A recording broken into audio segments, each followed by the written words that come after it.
This is Warrior Sound Live. Here comes Curry. Step back off the dribble three. Are you kidding me? Here's Lawrence Scott. Hey, thank you. We are certainly seeing some first-round classics during the NBA playoffs inside the bubble, like this one, to wrap up a Western Conference series last night. Murray, they missed the layup. Gobert got it. Mitchell hanging at the other end. 2 seconds to go for the win, and it rims out. Denver hangs on. Nuggets Jazz, a real classic, and we are joined by Carlan Gay of NBA.com. He's the host of NBA Sound System Live. And Carlan, what a tremendous ending to what was a surprisingly defensive affair, given how so many of these games have gone into the triple-digit range for both teams. Yeah, it gave me we spent a lot of time, Lawrence, talking about the 90s, during the first break in the NBA action back in April and May, reliving the Last Dance. This game last night had the feel of a 90s style of game. It was low scoring, a lot of defense, very physical. You saw two great stars go back and forth between Jamal Murray and Donovan Mitchell. We saw Rudy Gobert emerge in Game 7, and ultimately Nikola Jokic hits the game winner to close things out for the Nuggets, in completing a 3-1 series comeback. An incredible job out of Denver. And now all they won was an opportunity to go head-to-head with arguably one of the best teams in the league in the LA Clippers. How about that? That's your prize. That's what you get for winning a tough, hard-nosed series. You get to face the Clippers with 1 day's rest. We want to bring in a tale of two cities now for a listen into the radio calls that were heard in Denver and in Salt Lake City, the Jazz broadcast and the Denver broadcast. And let's start with the Nuggets radio network. Jason Kosmicki, and just keep in mind here, he keeps things cool in the beginning, but flashes some shades of Jim Ross as we go into the call. Check it out. And here we go. Ingles looks in. Nuggets lead it by 2. Now they get it to him in the backcourt. Guarded out there by Gary Harris. 10 on the shot clock. Donovan Mitchell spins on Harris. Gets to the dotted line. Lost the basketball. Loose ball down to Jamal Murray. Denver's got the numbers. Off to Craig. Layup no good. Rebound down to Gobert. You got to hurry. 2 seconds left. Three-pointer Conley. Missed it at the horn. Let's bring on the LA Clippers. Let's go Nuggets Nation. Come on.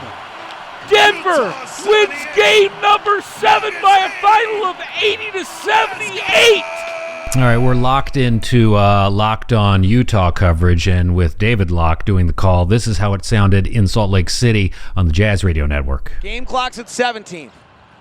Inbound in the backcourt to Donovan.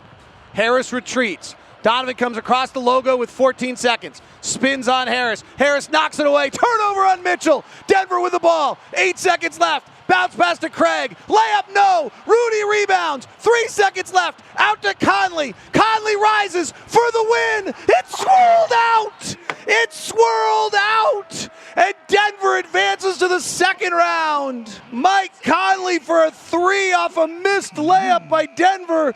And Utah had a chance to advance. And it swirls out on Mike Conley. So, Carlan, I guess the thing that cannot be forgotten here is that Denver did have to fight their way back into this series to force a Game 7 and then become just what's the 12th team in NBA history to rally from 3-1 down in a best-of-7 series. And, that list has some very interesting scenarios that have unfolded over the decades. But this was truly a classic comeback victory in a series for the Nuggets, and maybe something that will propel them into this series against the Clippers. Yeah, when you look at the Denver Nuggets, this is a very young team, and there was a lot going on with the Denver Nuggets. They had injuries coming into the series. They were able to get Gary Harris back. He comes away with 2 huge plays down the stretch defensively to get them through to the next round. You look at Jamal Murray. The jury was out on whether Jamal Murray deserved the max contract that he got. I think we can put that to rest now. He's a big-time player who has a ton of potential at only 23 years of age.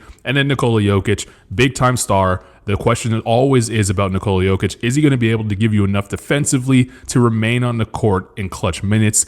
He proved that throughout the series, and they showed a lot of toughness and mental toughness, that is, in coming back down from 3-1. They're going to go on, and they could take this victory that they had in this series And it might propel them, another year. May not be this year. They may not still be, championship contenders this year, but they'll be able to look back on, the events that they've gone through in this series, and it could set them up for a long playoff run down the road. On the other end, I know Utah lost, but we saw Donovan Mitchell come into his own offensively.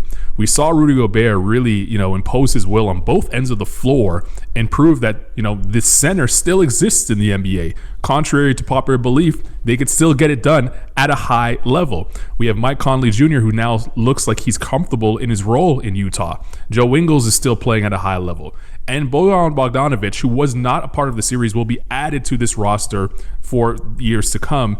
I think the Utah Jazz, even in the loss, learned a lot about themselves and have a lot to build on going forward. So I think, obviously Utah would have wanted to win and move on to the next round, but both teams leave that Game 7 with the opportunity to really build upon what they were able to lay down in that grinded out series. We're here with NBA.com's Carlan Gay, and part of the specialty for the NBA International Group is helping support the websites that are bringing NBA coverage around the world, including NBA.ca, that's Canada, and you guys do a lot of coverage on the Raptors, of course, and these are the defending champs, but now in their series against the Celtics, they're down 2-0, and it does seem a lot like Brad Stevens' crew is really not just gaining momentum, but finding ways that could really help them to keep going with this. Yeah, this is a tough series, honestly, for the Toronto Raptors. I think out of the 3 remaining teams that they could have faced in the second round, they probably drew the toughest matchup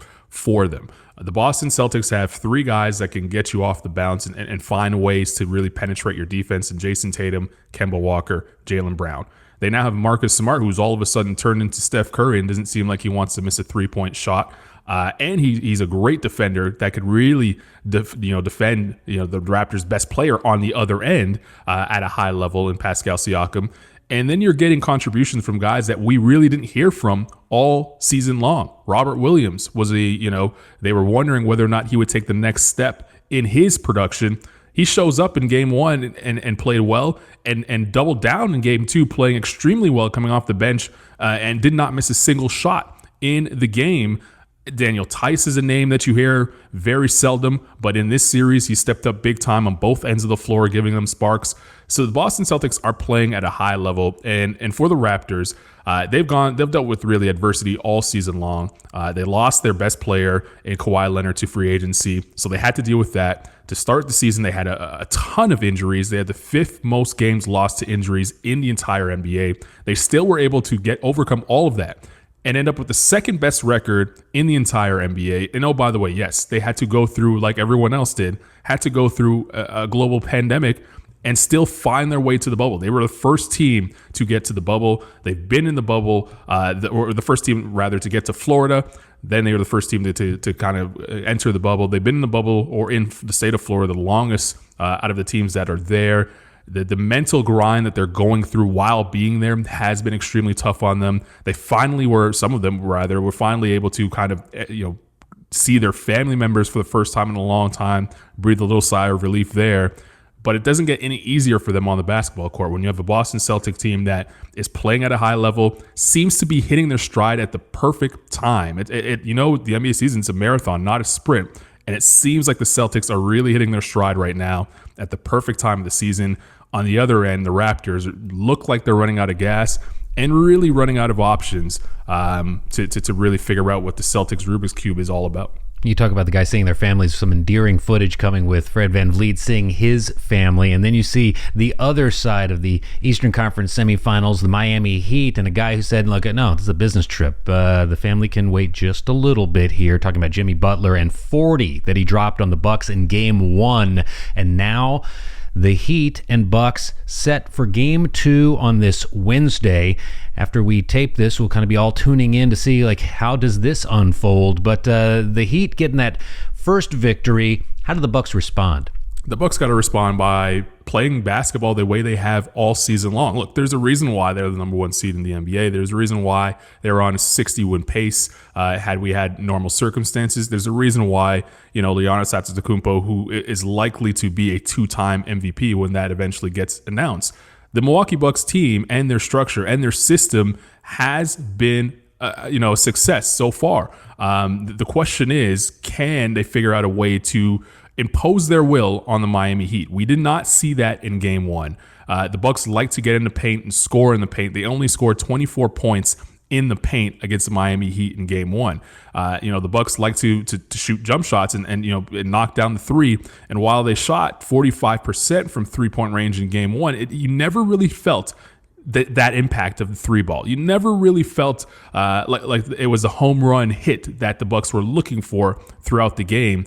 And anytime you get a guy like Jimmy Butler in a playoff series, or any game for that matter, that has it going like he did in the fourth quarter of game one, it's tough to beat. As you said, he scored 40 points, but 15 of those came in the fourth quarter, and he only missed 2 shots in doing so. So at some point, Coach Bud and the Bucks are going to have to make adjustments.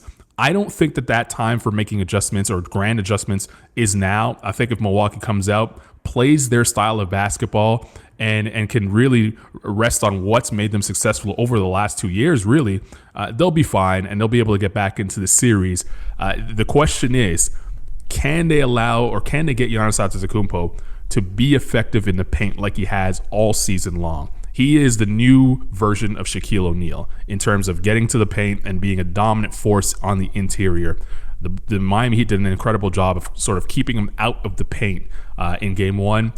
I expect the Bucks to find ways to get Giannis downhill and figure out a way to penetrate that Bucks, or rather that Miami Heat defense, the wall that they've built around that paint. And if they can, then Milwaukee will even the series up really quickly.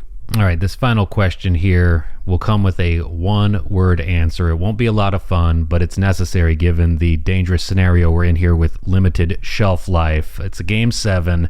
I'll just ask you the question. One-word answer, please. Thunder or Rockets? Rockets. With Carlan Gay, I'm Lawrence Scott. Thank you so much for listening.